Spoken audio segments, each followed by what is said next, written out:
My name's Adam Melnyk, leadership coach and owner of Seeing the Lead, and today I'm going to talk to you about really the 3 ways to get into management. This is honestly a question that I get quite often by individuals that aren't really interested in developing their leadership skills, but they just want the pay raise, they want the pay bump, or they just want the fancy title because it makes them feel good. I don't really care what the, reason why you want to get into management. This video is for you if you just want to get into management. It's not about keeping your job. It's not about becoming a leader. It's not about climbing the corporate ladder. It's simply about just getting into management. If you're trying to get your foot in the door, this is where we're at. And to kind of emphasize this, I was talking with an individual today. We were at a coffee shop and he said, Adam, I love your services. However, I'm not really interested in developing myself. I just want to get into management. How the hell would I do that? And so I sat down with him and I labeled really the 3 ways to get into management. And the first thing I said to him is, we have to start marketing you as management material or as a leader. You don't have to be a manager. You don't even have to be management material. You just have to appear like that, which, like in my previous video, we talked about the fact that many people who get into leadership, many people that are getting into management, they're incompetent. They don't know what the hell they're doing. And that's because they come across as management material. They come across as a leader when they're actually not, because they got hired either based on the wrong criteria or personal biases. And really, in order to get you climbing the corporate ladder, all we have to do is feed into those 2 kind of areas. And that's where we get into this idea of marketing yourself as management potential. And the first way to do that is we do it at your job. See, when you're on the front line and you look at your supervisor, you need to understand something. Your supervisor is paid to solve problems. You are paid to solve problems. The easiest way to describe this is your manager gets a pile of shit that gets put onto his desk, his or her desk. Then what they do is they try to shovel that shit off of their desk and put it somewhere. Usually in the garbage, usually somewhere else. Upper management is constantly funneling shit down the line. Your job as an employee is to always be taking shit off of their desk. If you would like to get fired from your job, all you have to do is add to that pile to your manager. Your manager will be pissed off. When we want to get into leadership, we need to understand that his job is to remove the shit on his desk. Your job now is to help him remove the shit on his desk, which means that anytime you have a problem, you have to come up with a solution. You have to say, awesome, I'm going to give you shit, but I'm going to give you a solution on how to get rid of it. We're trying to make management's life easier. But not only that, management has all this shit on their desk. They don't even know what to do with half of it, which means that you are going to be a problem solver. You are going to come up with the solutions to how to remove all this crap off of the desk. This is what we want, because again, if you are removing crap off their desk and making management's life easier, they're going to have a personal bias towards you. They're going to say, awesome, this person is making my life easier. They're helping me out. And as a result, I want to help them out, which is where we get into point number 2, which is we have to ensure we have a positive relationship with our manager. Many people don't have positive relationships with management, and they wonder why they don't move up the ranks. It came to a head when I spoke to one gentleman who was just essentially fighting with his manager left, right, and center. And I said, why do you do that? And they said, well, they give me all this work that I have to do. I was like, yeah, that's their job. Your job is to make their life easier, to help them solve the problems. Why are you fighting them? I understand you believe that you are smarter than your manager. I get it. It's understandable. However, by pissing off your manager, they're going to block you from moving up the leadership ladder. Stop doing this. You have to be friends with them. You have to learn to play the game. You have to learn to make their life easier, unless you really want to work on the front lines for the rest of your life. And they really didn't want that. I remember there's one gentleman, we'll call him Jordan. Jordan was a very interesting man, and he loved to build relationships with management. And because he was so good at building relationships with management, he was able to move up the corporate ladder. One of the ways that he did this was he bought his manager a gift every single time it was their birthday. And I know what you're thinking, Adam, I would never buy my manager a gift. Fair enough.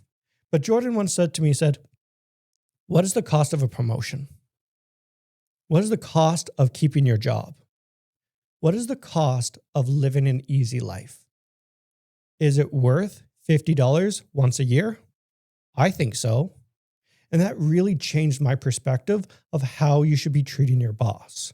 Because again, if you want an easier life, if you want to move up, you want to get that promotion, in all honesty, it makes a lot of sense. What is $50? You have to understand that we need a positive relationship with our manager. We are there to help them, not hinder them. We need to make them feel good. And I know some of you guys don't like that term. That's okay. You don't have to like it. That's just what we have to do because, again, we want to instill a bias towards us and be like, yeah, I like Adam. Adam's an amazing guy. He makes my life easier. He gives me birthday gifts. He gives me cards and checks in and sees how I'm doing. Like, of course, I want to put him into a leadership role, which leads into number 3. We have to articulate to management that we want a management role. Say, hey, I'm interested in moving up. Too often, people are helping managers. They're making their life easier. They're building up the relationship, and they assume that their manager is going to be like, hey, yeah, we should put you into a leadership role. No, that's not how it works. That's called improper communication technique. You have to articulate to your manager, hey, I'm interested in moving up. I would like a position if it opens up. Which comes into the next point, which is we got to get you to volunteer. I know nobody likes volunteering for projects, but again, your manager has shit on their plate by volunteering for projects, by stepping up to the plate, by saying, hey, I'll lead this team. 1, it'll help grow your management skills and your leadership skills. And 2, it again advertises how amazing you are, that you are management potential. I know this feels like a lot of politics, and it kind of is. It's all about navigating people. If there's one thing you should know about leadership, full stop, it's about people. It's about navigating people and essentially playing political games. I'm sorry to tell you this. This is news to you. It shouldn't be, but it's how it works. Our organizations value the hard skills such as mathematics and chemistry, etc. But these organizations are built by people. And that's the first way. It is a long way. It is a slow way. If you want to get started into getting management on this first way, I would argue it's going to take you probably about 6 months to a year of hard work. And that's fair. If that's not for you, way number 2 might be, I would not recommend it. Full stop. Do not do way number 2. However, you could do it. I mean, it's a way. It's really sink or swim. And that is to start your own business. Again, don't do this unless you know what you're doing, which is ironic because I started my own business and I had no idea what the hell I was doing. And to be honest, it's been a rocky road. However, the learning curve is steep. And if you can climb the curve, success is at your fingertips. Here's the thing to understand about building your business or starting your business. 1, it is sink or swim. It is feast or famish. It is do or die. I do not recommend it to the faint of heart. If you go down this route, by all means, I pray for you because most people do not succeed. However, if you submerge yourself and really buckle down, you will learn so much. You will be a different person within a year to 2 years. I can almost guarantee it. If you go down this route and you have no leadership experience, if you really don't know what you're doing, I need you to get either a coach or a mentor ASAP. Do not do this road blind. Most businesses go under. I think the statistics, something like 90% of all businesses go under within the first year is disgusting. And that's like 80% the second year. Good news is the longer you're in business, the more likely you are to succeed.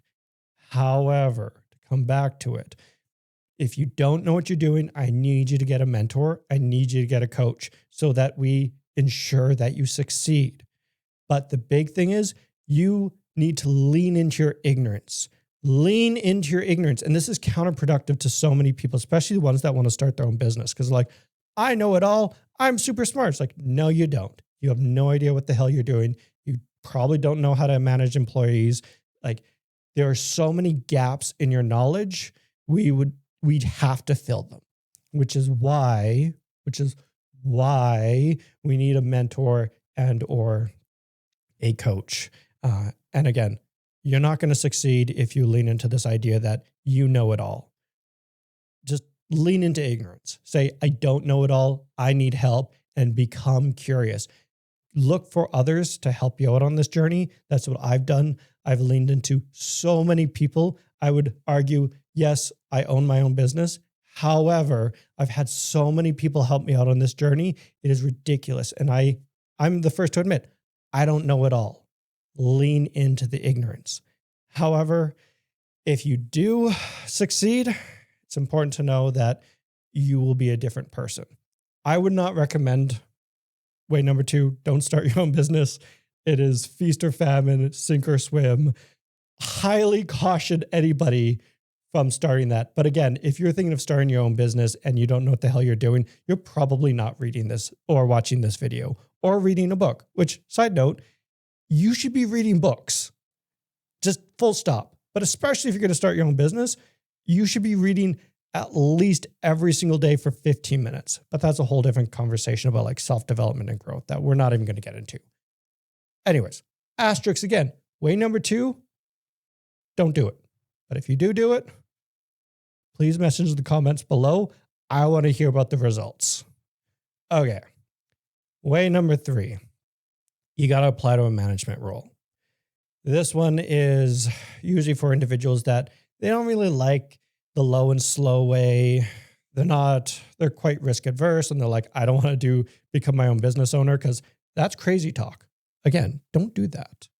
However, if you want to do it a little quicker way, I would recommend applying for a management role within your field.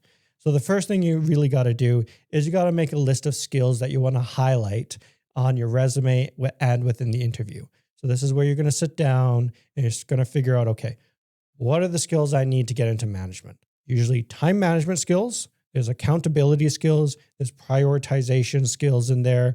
There's usually a lot of people skills in there. And then there's the technical stuff like creating timesheets, et cetera, boring stuff. But you sit down and you learn what you need to highlight.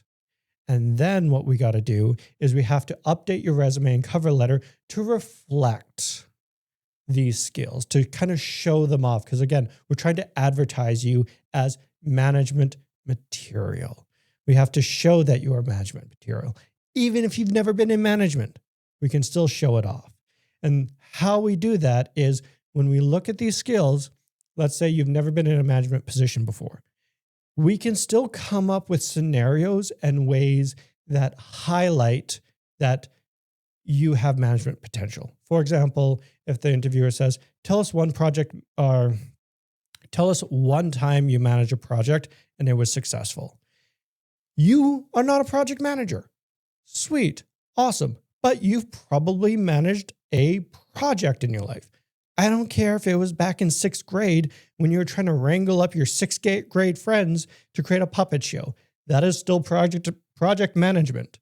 If we look at your life now, I guarantee you there was a time when you had to do a project. The question is, what was that time and how do we highlight it? And that's where we would sit down and we would figure that out.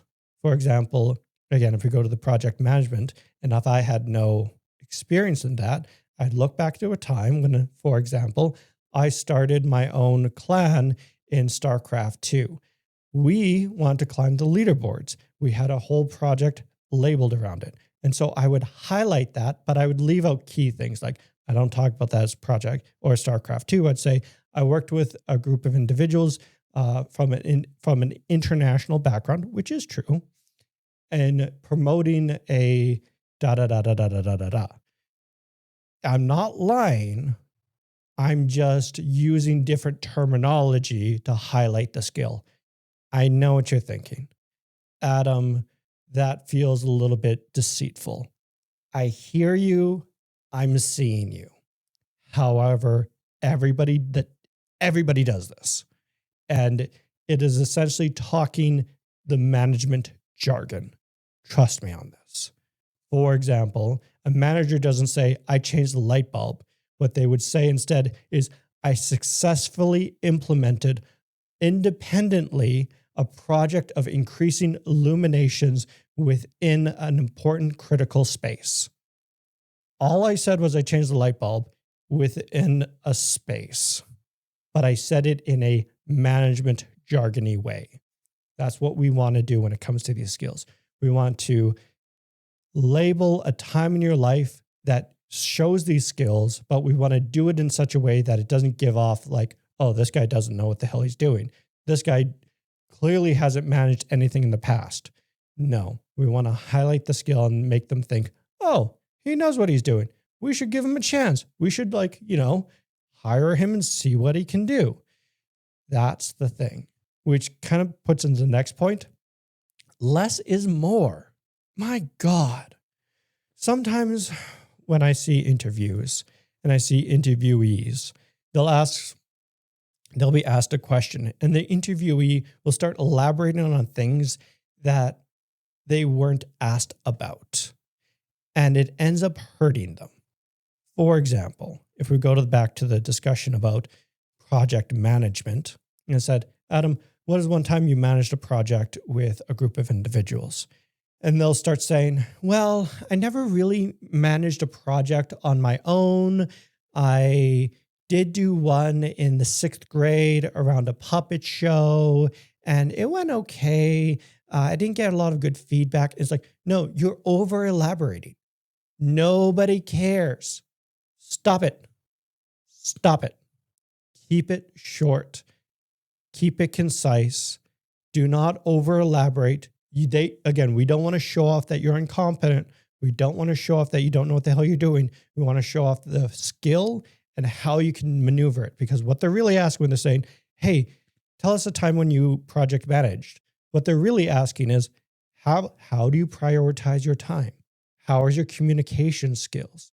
Are you organized and able to keep a project on task? Are you going to be able to deliver on the results? That's what they're asking. We just have to answer those questions within your answer.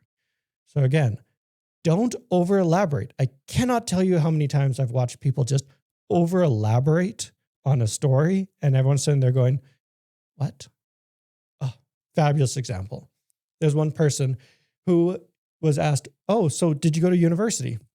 And they said, oh, yeah, I went to university, but I dropped out because it was a little too hard for me. So then I went to college and I took this course instead. And I enjoyed it quite a bit and da, da, da, da, da, da, da. That's over elaborating. We don't care. Keep it short. Did you go to college? Yes, I went to college. Or did you go to university? Yes, I went to university. This is the university I went to. They don't need to know that you dropped out. They didn't ask about that. Now, if they said, hey, did you drop out of university? Then you would say, yes, I dropped out of university. But they didn't ask that. They asked, hey, did you go to university? And you just answer the question. Do not over elaborate. Do not expand. Don't give them information that they didn't ask for. Because again, the whole goal of this is to show off that you're competent, that you're knowledgeable, that you know your shit. We don't want to over expand on things and have the other person think, oh God, this person's a train wreck. I don't want to hire them. Like, I don't even want to touch them with a 40-foot pole. Do not do this. Now I'm going to give you guys a little bit of a tidbit because you've stuck around to this point in the video. Because many people say, Adam, I hear you, I see you. However, one of my biggest problems is I have no management experience. And that's my roadblock, either trying to get into management at my current job because I can't show off my skills, or two, when I do an interview, I don't have management examples to show off how amazing I am. Awesome. This is a roadblock, but a very small one. For those of you that do want to build up that management experience so you can show yourself off and get into those management positions, that's actually incredibly easy. The first thing you can do is just start a group, like any group. For example, myself, I started a running group within my community. I just started on Facebook. I started typing, hey, I'm going to show up every Wednesday at this time to this time. This is the group I'm starting. And people started showing up, and I began leading them and managing them and creating a walk criteria or itinerary. I started solving conflict issues within the walking group, and I build up my management skills. Absolutely can do this. I've also joined leagues and have just volunteered to be the captain. And because I'm the captain at this sporting event, guess what? I have to solve internal conflict. I have to get the scores ready. I have to make sure people know where they're supposed to be. If people are calling in sick, I got to find replacements and substitutes for them. All of a sudden, I'm getting management skills. There's also volunteer opportunities with many non-for-profits. I know one person that had zero management skills, and in order to build it up, they started volunteering for a local theater, and they became a manager out there for free, essentially, and they built up the skills on how to run a production. They ended up taking those skills and starting their own business, which is like a whole other kettle of fish, which is like, good for you if you're going to do that. However, there's a bunch of opportunities that you can go out there and just build those skills up. For example, I know many communities and organizations have volunteer opportunities. Volunteer, guys. Get the experience. And then once you have the experience, then when you go into, for example, an interview about management, you now have real world examples of how you're managing people. Or at work, when you volunteer to lead a project, you now have the experience to even show your managers, hey, I'm your guy. I know what I'm talking about. You should hire me and help move me up the ranks. It is so easy to do, and yet most of us don't do it. So anyways, that's my long-winded rant about the 3 ways really to get into management. If you found this helpful, please give it a like, subscribe, and to share it with somebody that could also use this information. If you're still struggling with getting into leadership or becoming a leader yourself, please feel free to reach out to me and sit down for my free 4-week coaching course where we'll design essentially a plan of where you want to take your life and how we can start breaking that down into easily digestible steps and moving you in that direction.